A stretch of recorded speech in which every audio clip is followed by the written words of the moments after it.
Natural de Boston, Steve Callaghan, de 29 anos, está no meio da viagem de vela de seus sonhos. Lembro da primeira vez que saí para velejar. Adoro a sensação de velejar, de poder sair e viver uma aventura.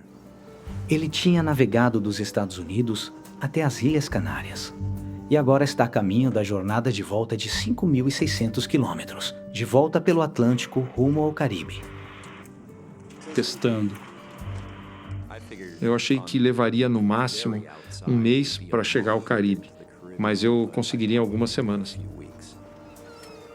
Para Steve, viajar é uma aventura e também uma forma de fuga. Minha vida estava uma bagunça. Meu casamento não tinha dado certo. Acabamos nos separando. E lá estava eu, pronto para uma nova fase.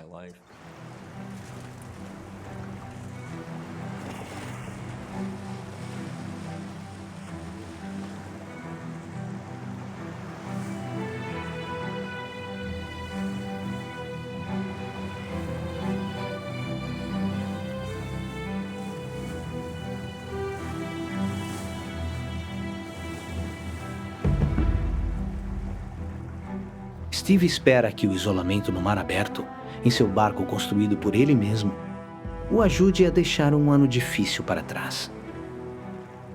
Eu estava sozinho lá fora e, tudo bem, sabe? Eu não precisava de gente. Não precisava tanto assim da sociedade. Me via mais como uma criatura do mar. Na primeira semana de Steve no mar, o tempo não poderia ser melhor.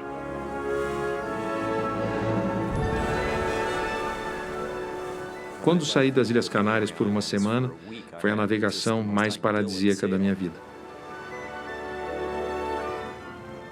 Tudo era simplesmente lindo. Eu ouvia meu rádio e batucava no barco como um tambor. Tinha toda uma rotina de exercícios no barco. Eu estava simplesmente, completamente à vontade lá.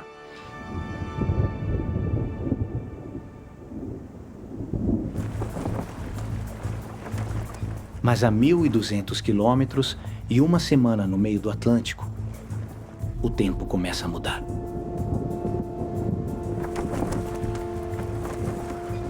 O clima começou a ficar feio. Eu devia estar a uns 65 quilômetros por hora. E as ondas começaram a aumentar. Para um marinheiro experiente como Steve, não é nada fora do comum. Já vi tempos bem piores, de verdade.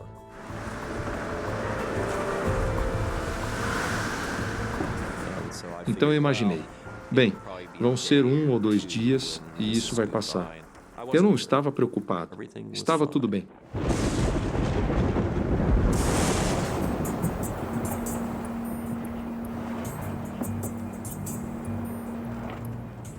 A noite cai e o mau tempo continua. Steve liga o piloto automático e se acomoda para a noite.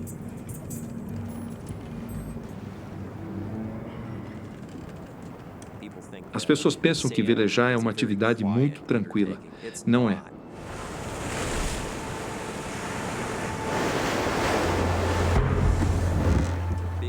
Ondas grandes batiam nas laterais do barco.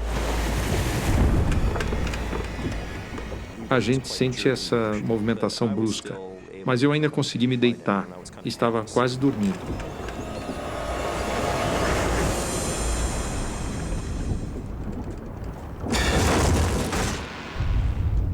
De repente ouvi um enorme estrondo no lado da proa. E aí veio uma enxurrada de água em cima de tudo logo em seguida. Steve não tem ideia do que atingiu, mas o casco do barco foi dilacerado.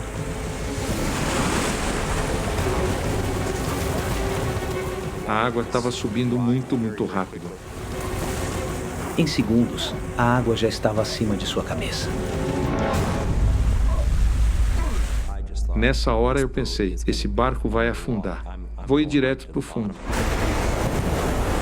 O barco de Steve está afundando. Ele sabe que tem segundos para chegar ao bote salva-vidas no convés.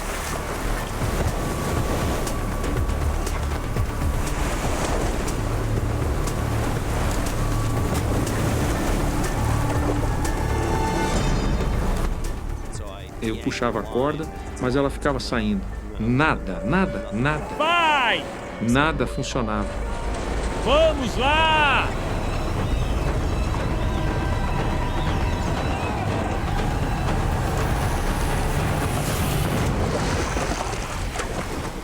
E então, pum, finalmente abriu.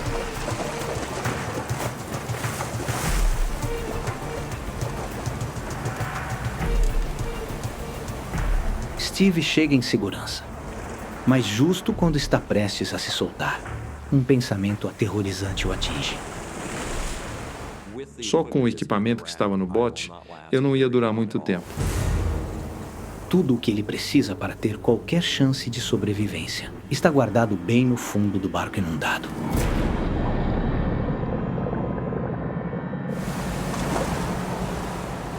Era essencial que eu voltasse ao barco, mergulhasse e pegasse o equipamento. Mesmo percebendo que o barco poderia afundar nas ondas a qualquer instante. Contra todos os instintos. Ele sabe que não tem outra opção a não ser mergulhar de volta no barco que está afundando.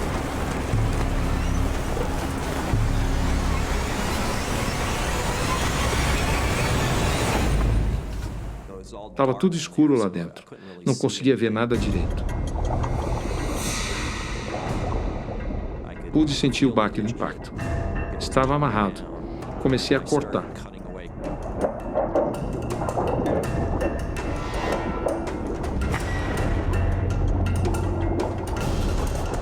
Steve liberta seu kit de suprimentos de emergência.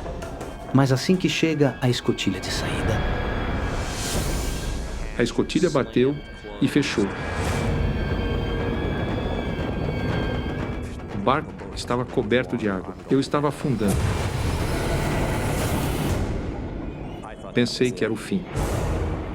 Se eu não saísse de lá naquele momento, eu com certeza iria morrer. Eu tinha 100% de certeza disso.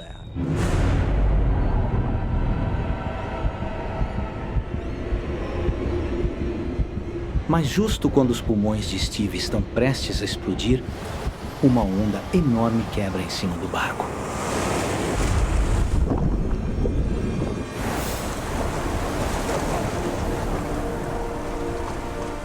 De repente, o ar estava de volta. Aquilo foi um alívio imenso. Com apenas segundos para escapar, Steve foge agarrando seus suprimentos de emergência vitais. Pulei no bote e vi que estava me afastando do barco. Steve só podia assistir, enquanto se afastava não apenas do seu barco, mas também de seu sonho.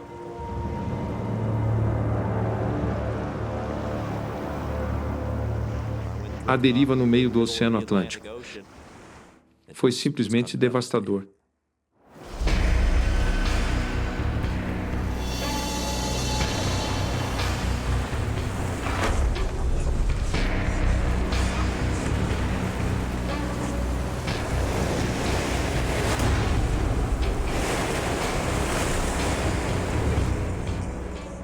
Naquela primeira noite, o vento soprou forte. Estava muito frio, estava muito molhado e foi tudo muito assustador. Eu estava tremendo muito, com medo de morrer de hipotermia. Talvez eu não aguentasse até de manhã.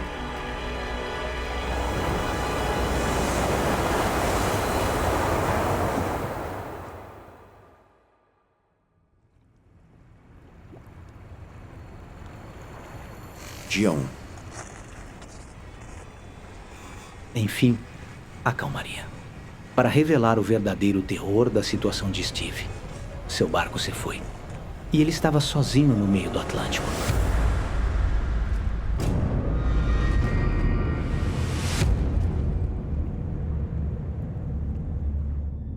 Eu estava muito longe de qualquer pessoa em uma parte muito vazia do oceano.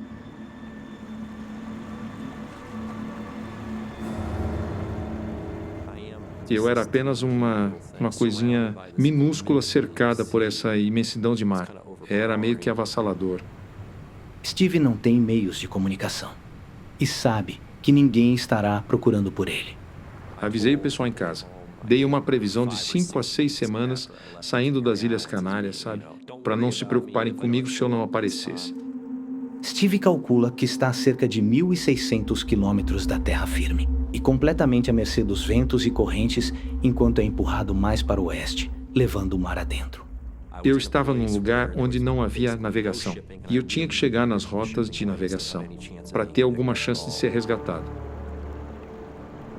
Steve estima que as rotas marítimas estão 560 quilômetros a oeste, mas mesmo assim, os ventos ainda o empurram na mesma direção. Levará pelo menos 2 semanas para ele chegar lá. E ele só tem um pequeno suprimento de água potável de emergência. Eu tinha cerca de 4 litros de água, o que teoricamente seria suficiente para talvez 8 dias. Sem água suficiente, ele quase não tem chance de chegar vivo às rotas de navegação. É uma grande ironia que o maior deserto do mundo, na verdade, seja o oceano. Não dá para beber essa água, não tem sombra e minhas chances de sobrevivência eram quase nulas. Além de um arpão e alguns outros suprimentos que ele resgatou do barco, Steve descobre 3 kits de emergência de purificação de água, chamados purificadores solares. Os meus purificadores solares foram criados na Segunda Guerra Mundial para pilotos abatidos. Nunca conheci ninguém que tivesse usado isso. Eu tinha 8 litros de água. Levaria mais de 2 semanas antes de chegar à rota de navegação. Os purificadores solares eram cruciais para qualquer sobrevivência a longo prazo. Steve enche o purificador com água do mar, sabendo que o calor do sol deve separar o sal da água.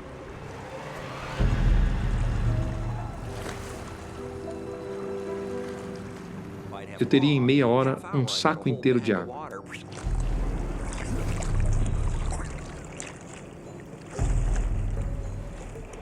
Tentei de novo e de novo. Steve não entende como os purificadores funcionam. Era água do mar, simples assim. Não funcionou. E agora ele enfrenta sua primeira noite completa à deriva no oceano.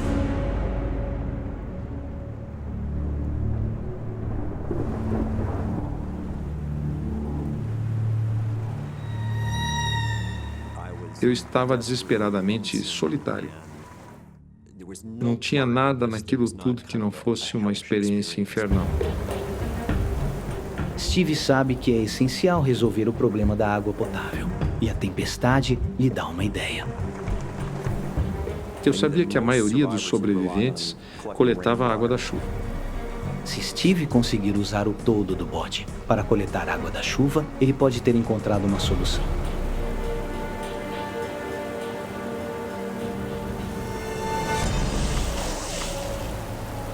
Era como beber o vômito de alguém. Era tão horrível que era impossível de beber aquilo ali. O pigmento laranja da cobertura contamina a água. Decidi não beber a água da cobertura. Era muito perigoso.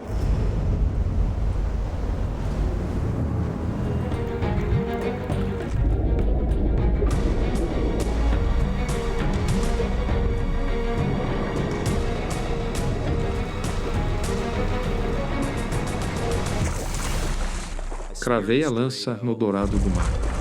Mas quando pensei que peguei um peixe, passou direto e o dourado do mar simplesmente rompeu a ponta do arpão. E o dourado do mar virou e rolou para debaixo do bote. Foi um daqueles momentos que o coração sobe na boca. Foi um som horrível. Era como se todas as bolhas estivessem saindo de uma vez. Foi um absurdo como o bote murchou rápido. O peixe empalado furou o bote salva-vidas. Steve agora está afundando no oceano. E eu sabia que estava com um problema muito grave.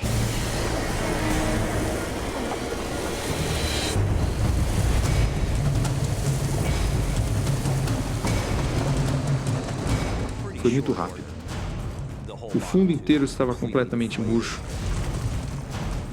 rasgou um buraco mais ou menos desse tamanho. Achei que poderia continuar enquanto o bote estivesse inteiro. Mas agora ele não estava mais inteiro. Talvez aquele fosse o fim da linha. Com uma parte crucial de seu bote danificada, agora está instável demais para Steve pescar ou coletar água. Era como se eu estivesse caminhando em areia movediça de borracha. Além disso, não estava indo muito rápido com o vento, então eu não iria sobreviver se não encontrasse uma solução. Continuei fazendo reparos, cobrindo bem forte e enchendo.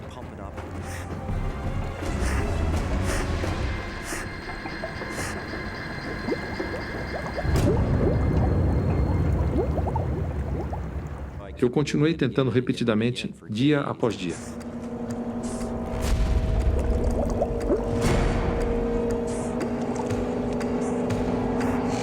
Dia 47.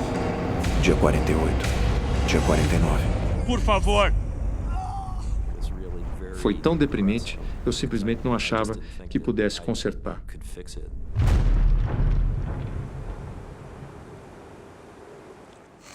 Steve sabe que o bote furado é um desastre. Está indo mais devagar. Ele gastava calorias preciosas tentando encher, mas o problema agora era ainda maior. Comecei a consumir tanto a água quanto o peixe que estava pendurado para secar. Eu não consegui renovar esse estoque enquanto o fundo estava murchando. Acredito que eu não teria durado muito tempo mais antes de morrer.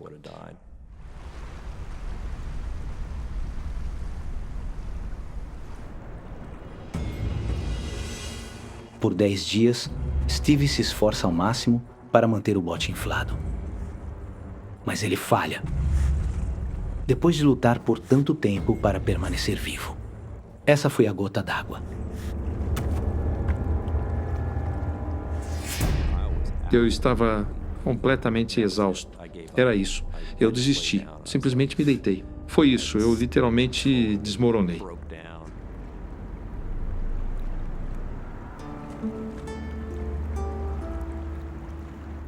Eu ia morrer sozinho no meio do oceano, sem nunca ter tido sucesso nenhum na vida.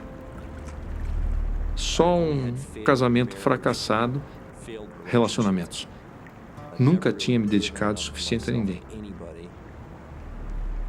Eu simplesmente desperdicei minha vida.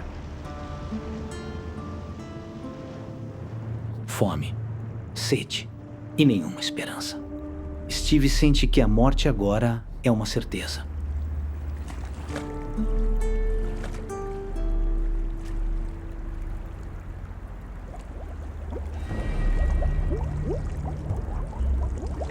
E então fiquei com medo.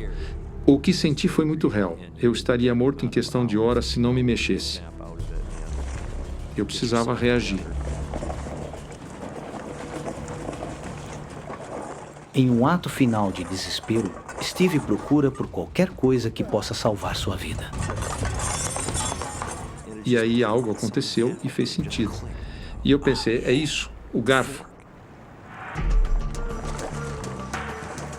Steve espera que um garfo possa ser forte o suficiente para fixar um remendo no bote.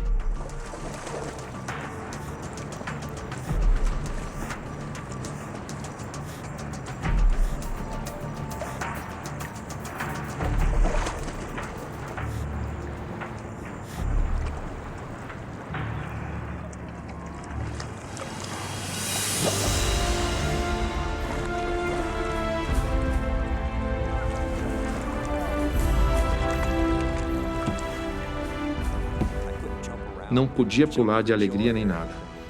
Mas aquela foi a maior vitória da minha vida. Dia 54. Mas a alegria de Steve dura pouco. Seus suprimentos praticamente desapareceram. Ainda a centenas de quilômetros da Terra e com seu corpo desesperadamente fraco. Legal, escapei dessa. Mas e agora? Eu ainda estava condenado. Dia 55. 56. 57. Lá vai um dia da minha vida. Lá vai outro dia da minha vida. Eu não achei que iria conseguir. Dia 60.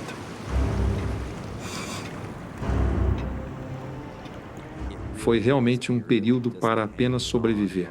Meu Deus, era uma vida às margens de tudo. Eu olhava para meu relógio e pensava que tinham passado minutos. Olhando de novo, parecia que tinham passado 30 segundos. Era como se o tempo se arrastasse bem lentamente.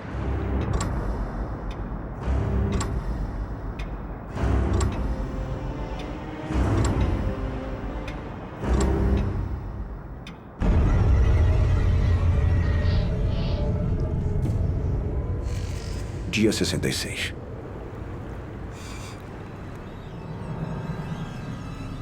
Após 66 dias sozinho, a última corda de salvação de Steve se foi.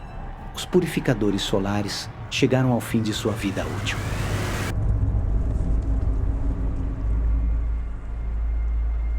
O tecido no fundo estava podre. Estava completamente inutilizável. Não tinha conserto. Seu único meio de produzir água potável agora se foi. Aquele era realmente o fim. Não tinha mais esperança. Estava acabando.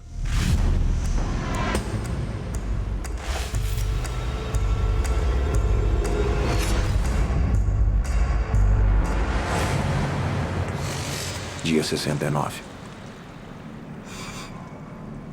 Steve agora só tem 3 latas de água de emergência restantes.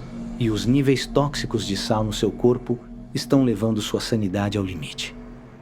A parte física de mim dizia: "Ei, tem água ali. Vai, bebe." Mas tinha a parte racional em mim dizendo: Não.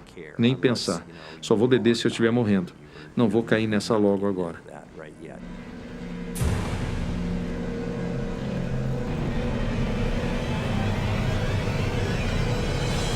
Era a visão do paraíso de quem estava no inferno.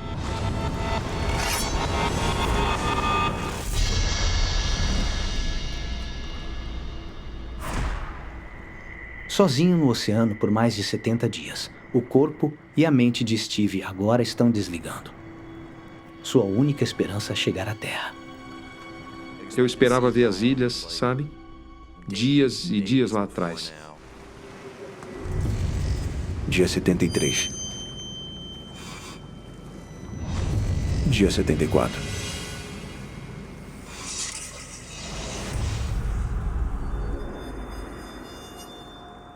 Eu já devia estar chegando às ilhas, me aproximando.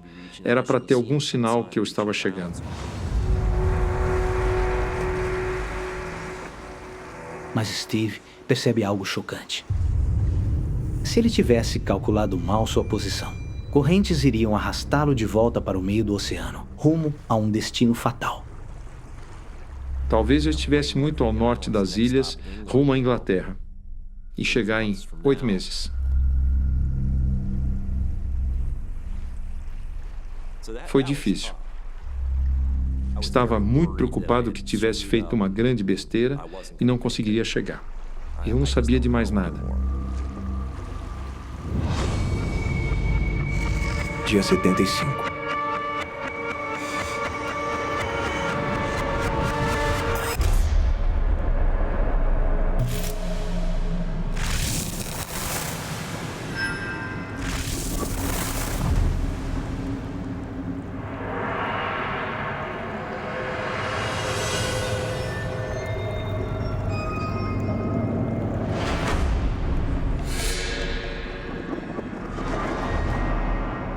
Talvez eu estivesse morto. Nunca morri antes. Talvez seja assim que é, e isso é o que mereço pela vida desleixada que levei. Talvez eu fique boiando aqui para sempre. Senti o desespero dos que já ficaram à deriva e nunca voltaram, sem ninguém nunca descobrir o que aconteceu. E lá estava eu entre eles. Pude sentir todos à minha volta comigo. Era uma sensação horrivelmente desesperadora.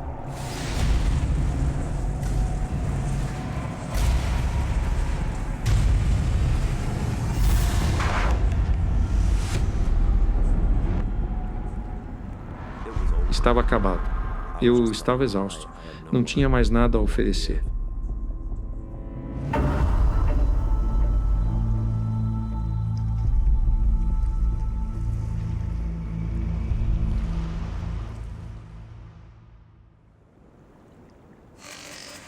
Dia 76.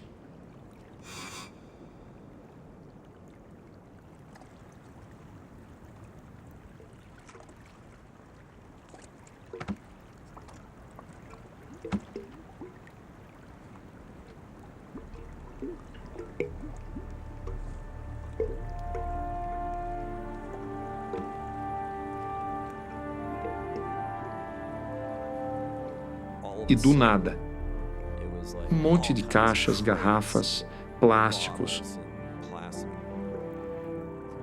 Para mim, aquele foi o primeiro sinal de mudança. Eu veria algo.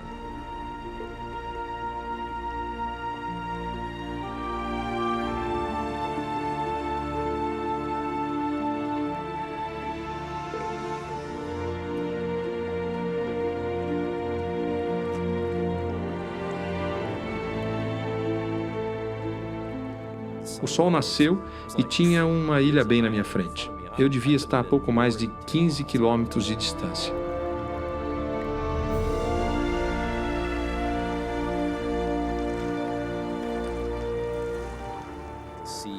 Ver o verde da ilha foi tão incrível. Foi tão intenso, sabe? Tão bonito.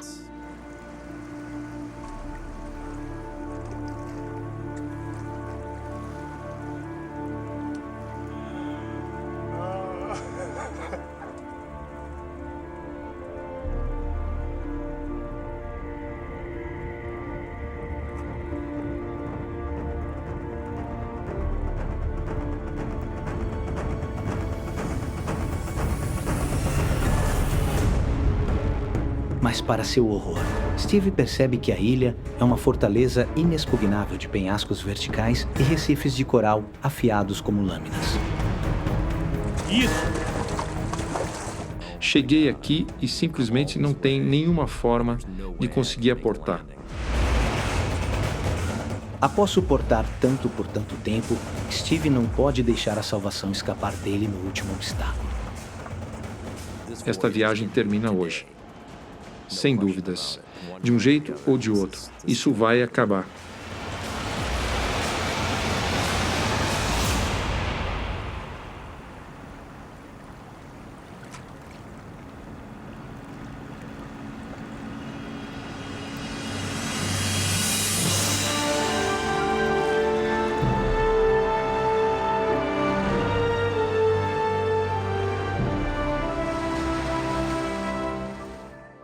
Minha nossa, tem alguém.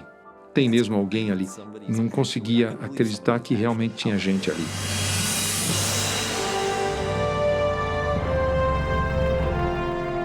Na manhã do seu 76º dia à deriva, Steve é avistado por alguns pescadores locais. Ele perguntou o que eu estava fazendo ali.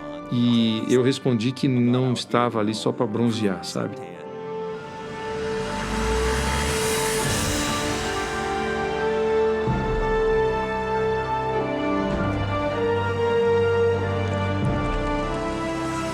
Eu estava agitado como se meus sentidos estivessem ligados num circuito elétrico.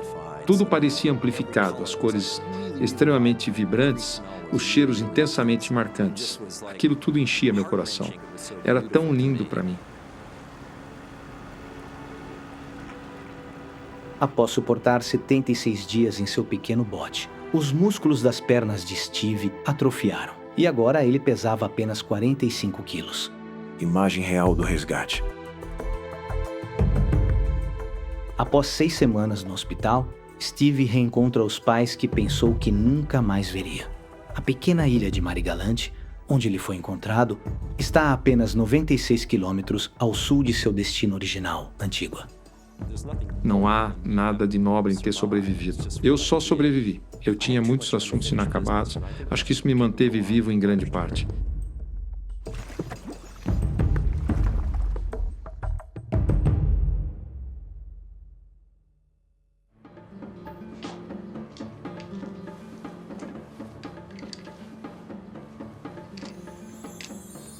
Linda Scavarna, 25 anos, está se preparando para iniciar uma épica viagem de carro sozinha. Eu tinha 3 semanas de férias. Foi com certeza uma fuga. Apenas um tempo para fugir do estresse da vida do dia a dia. Uma estudante de enfermagem de Pittsburgh, Linda parte para atravessar a extensão da América. Uma viagem que ela espera satisfazer seu senso de aventura. Eu era meio rebelde, tinha minhas próprias ideias sobre as coisas.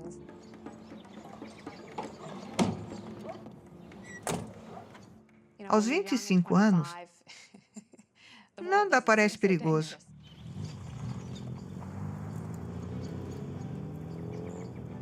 Eu só queria ver o país.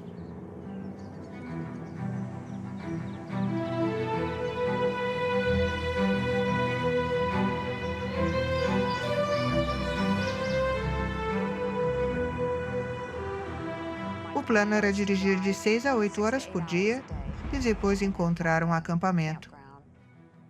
Erguer a barraca e dormir, depois sair cedo na manhã seguinte. Pega! Para lhe fazer companhia, Pega lá.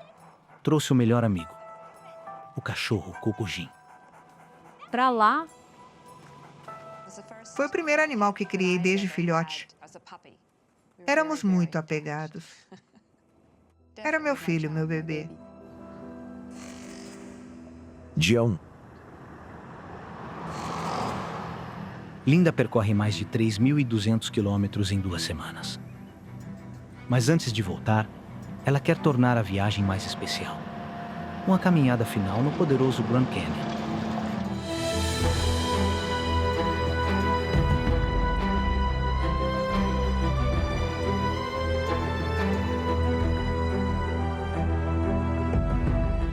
Era um dos lugares que eu queria visitar, já que é uma das maravilhas do mundo.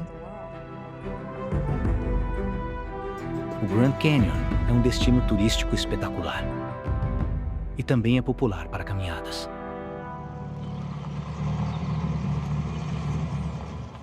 Vem. Antes de ela entrar no canyon, Linda faz uma parada para comprar cartões postais e avisar a família que está tudo bem. Em um dos cartões postais vi um conjunto de cachoeiras. Eu pensei, Grand Canyon. eu gostaria de ver isso. Mas eu não tinha certeza de onde ficava e que tipo de trilha era. Você sabe se tem passeios organizados para as cachoeiras? Não fazem passeios organizados, mas se você dirigir até o acampamento no topo da colina, pode descer até a vila de Supai, e aí as cachoeiras são perto. Ok, obrigada. Então eu escrevi meus cartões postais e me lembro de ter enviado um para o meu irmão e sua mulher.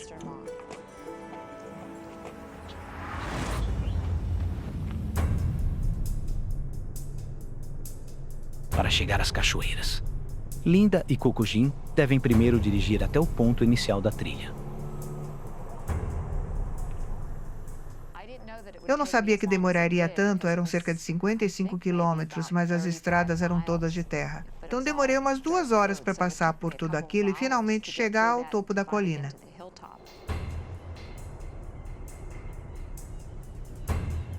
Quando chegam lá, já está na hora do almoço. É tarde para começar uma caminhada. Mas, sem se abalar, Linda prossegue para o vale. Lá vamos nós.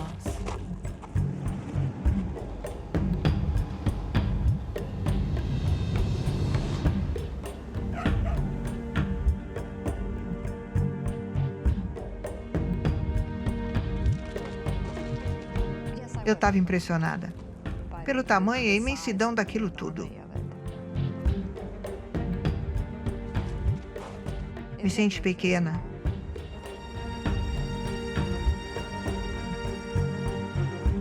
São 13 quilômetros até as cachoeiras perto da Vila Supai, onde Linda planeja dormir e voltar para o carro de manhã.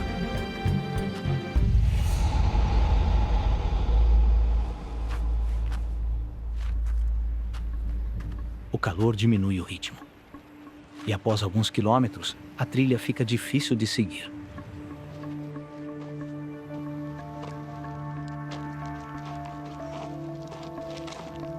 No meio da tarde, Linda ainda está a quilômetros da Vila Supai.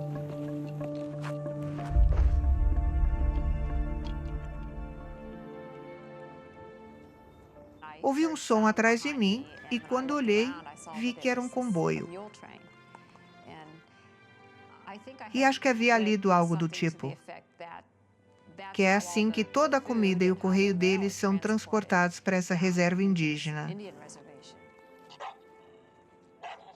O cachorro começou a latir e eu fiquei preocupada porque sabia que, sabe, esse era o território dos índios e eu não queria causar problemas, então paramos e deixei eles passarem.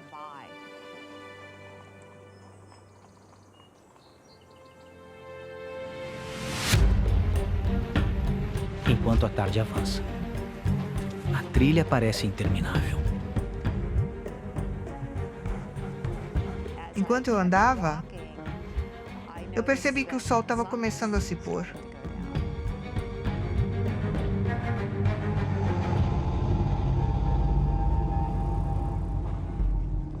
Com a luz começando a sumir, Linda sabe que precisa chegar à aldeia indígena antes do anoitecer. E quando chega ao fim da trilha, Tinha uma placa. Você desce até a Vila de Supai e as cachoeiras estão bem pertinho. Mas a placa não estava bem marcada.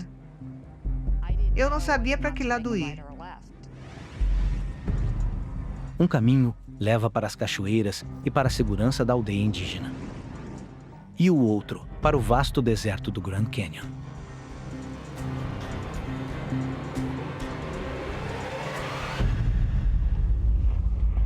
Por alguma razão, virei à direita. Pensando estar indo rumo à aldeia, Linda continua, com Coco.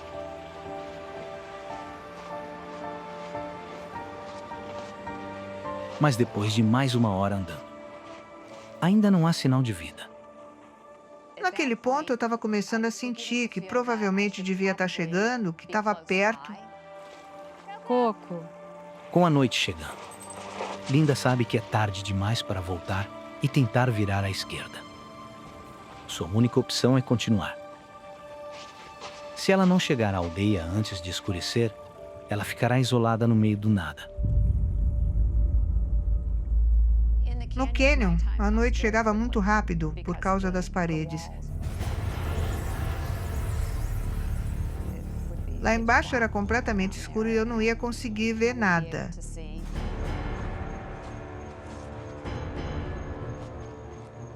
Enquanto eu caminhava e o sol estava se pondo, isso me preocupou muito.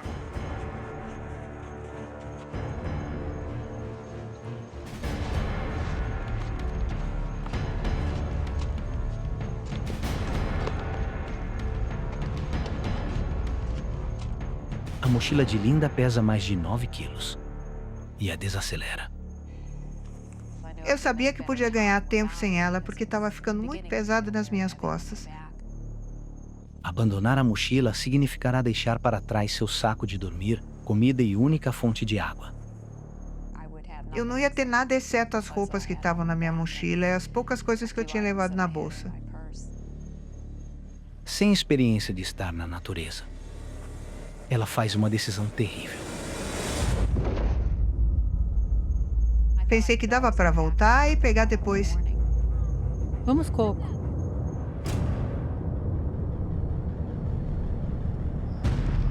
Minha prioridade naquele momento era apenas chegar à reserva e encontrar um lugar seguro antes do anoitecer.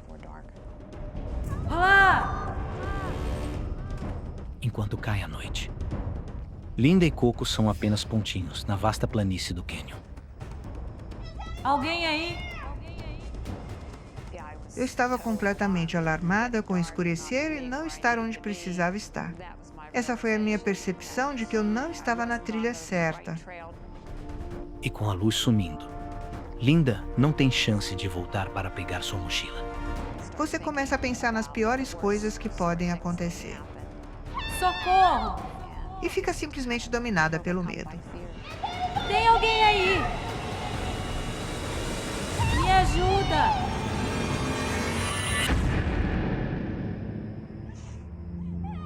Socorro!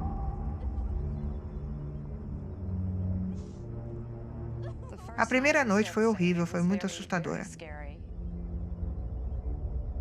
Você não vê nada além das estrelas, não há iluminação artificial de nenhum tipo.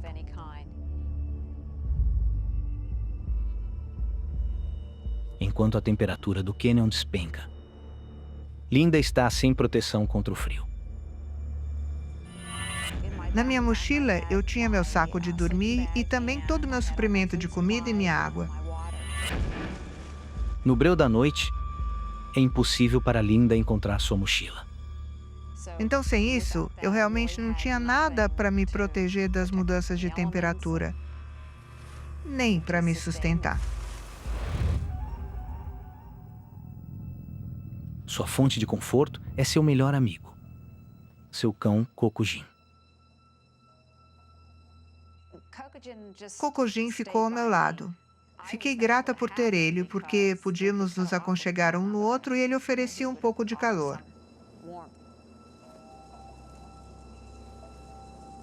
Eu chorei a noite inteira, indo e voltando, por puro medo e por não saber o que ia acontecer comigo.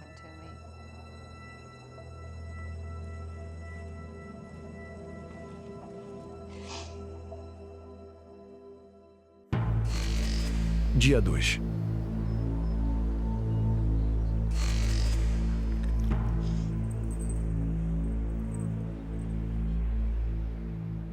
Na manhã seguinte, quando o sol nasceu, porque eu tinha andado por aí, eu não tinha ideia de onde eu estava. Estava completamente desorientada. Durante a noite, Linda se desviou da trilha e agora se perdeu no labirinto do Vale do Grand Canyon. Ela está perdida em 3.200 quilômetros quadrados de deserto.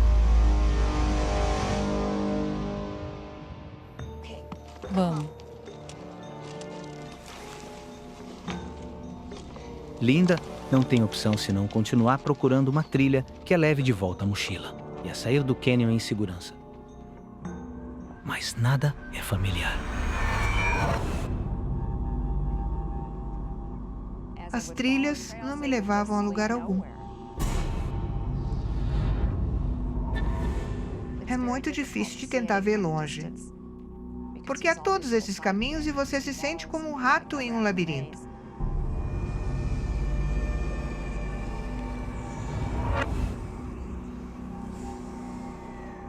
Continuei com a esperança que eu iria ver alguém, o que não aconteceu. Ou que eu veria um avião voando baixo ou algo assim. Mas não vi nada. Depois de horas caminhando, tudo que ela vê é a monotonia incessante do deserto do cânion. Socorro!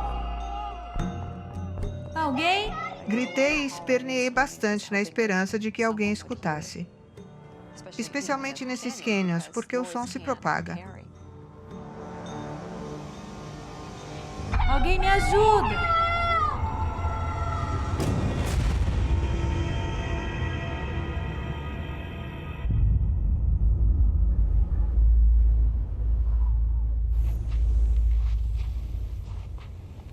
No meio da tarde, a temperatura no cânion sobe para mais de 37 graus.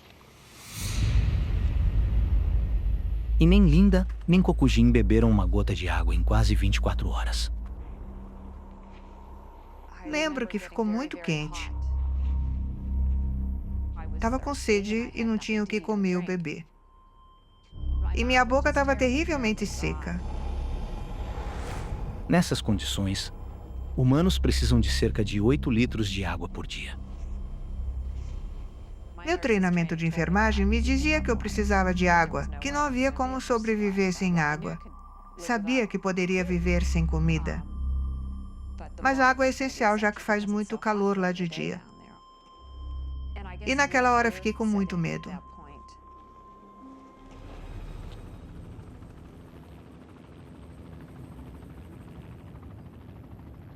Quase 3 semanas depois, Linda finalmente ouve o som que estava ansiando. Dava para ouvir o barulho das hélices. Então eu sabia que estava perto. Em Pittsburgh, quando Linda não aparece para trabalhar, sua família percebe que ela sumiu. E pelo cartão postal que ela enviou, Grand Canyon. Começaram uma busca aérea pelo cânion. Parece que sua aprovação chegou ao fim. Oi! Aqui!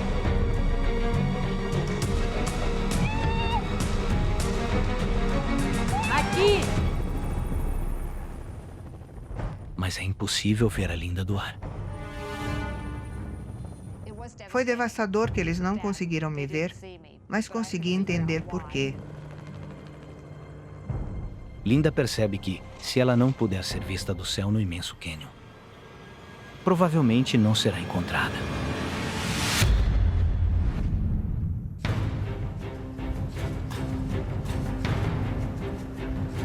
O irmão e a cunhada de Linda entram na busca. Quando chegam no acampamento de onde Linda começou, eles veem algo que traz um péssimo pressentimento. É o carro dela? Sim. O carro da Linda foi arrombado, mas ainda está onde ela deixou há quase 3 semanas.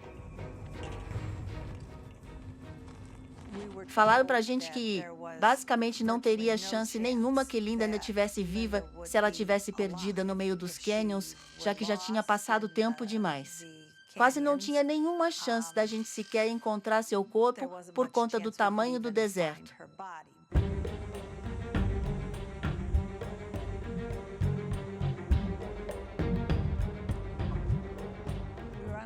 A gente estava em uma missão meio macabra, sabe? A parte mais assustadora era que todos os canyons pareciam exatamente iguais e não estavam marcados por nada, exceto de vez em quando por uma placa de madeira velha.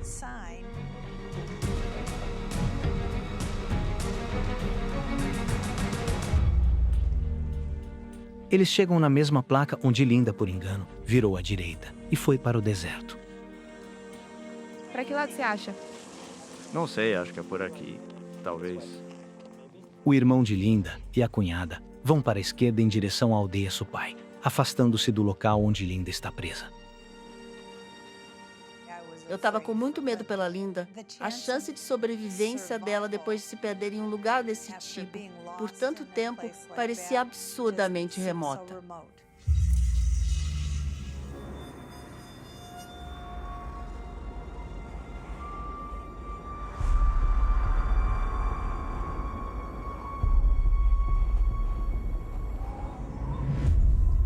Completamente exausta e perigosamente desidratada, Linda finalmente perde toda a esperança de sair viva.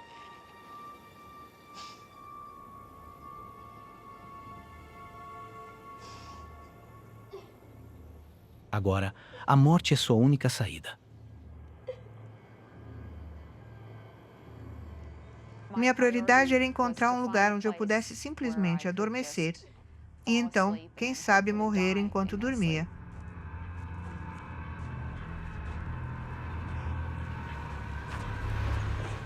Pensei, então é isso, acabou.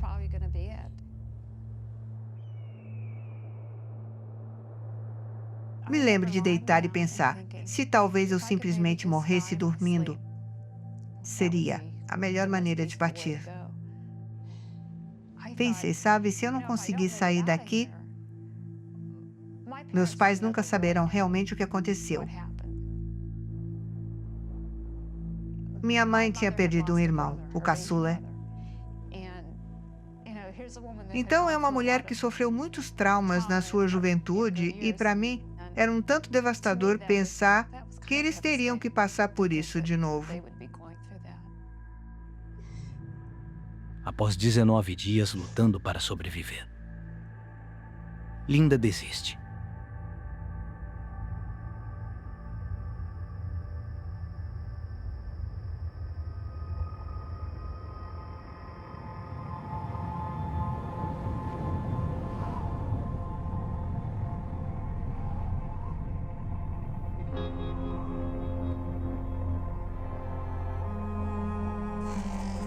Dia 20.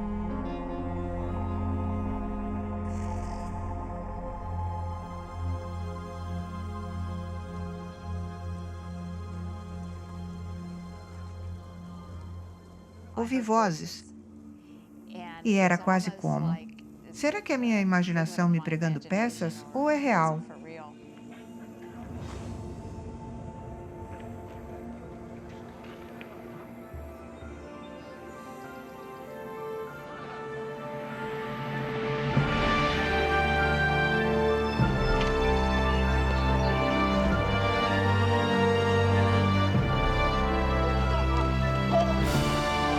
Quatro nativos americanos da aldeia local notaram pegadas em uma área onde os turistas não costumam ir.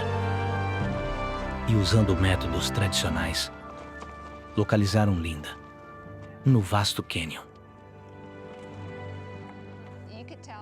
Você conseguia ver, pela expressão na cara deles, que estavam meio impressionados de me encontrar viva. Era muita alegria.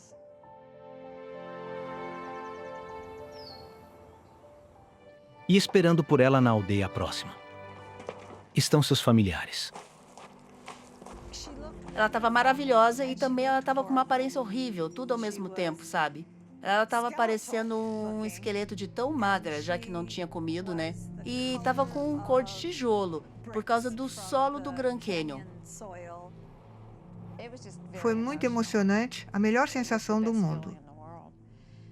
Nós três simplesmente agarramos uns aos outros, nos abraçamos, encostamos nossas cabeças e só choramos muito, tipo, as lágrimas jorravam. Então, para Linda, a melhor surpresa. Eles também encontraram Coco Jim, andando perdido pelo cânion. Foi um reencontro feliz. Eu estava bem feliz. Tiveram muitas coisas que eu não fiz corretamente. Muitas coisas. E até hoje não consigo entender por quê. Com todos os grandes erros que cometi, como consegui sobreviver? Apesar de tudo, Linda se recuperou e viveu para se casar e ter uma família. Eu só não acho que era minha hora de partir. Então isso ficou comigo e dura até hoje. A persistência e a vontade. A forte vontade de aguentar e sobreviver.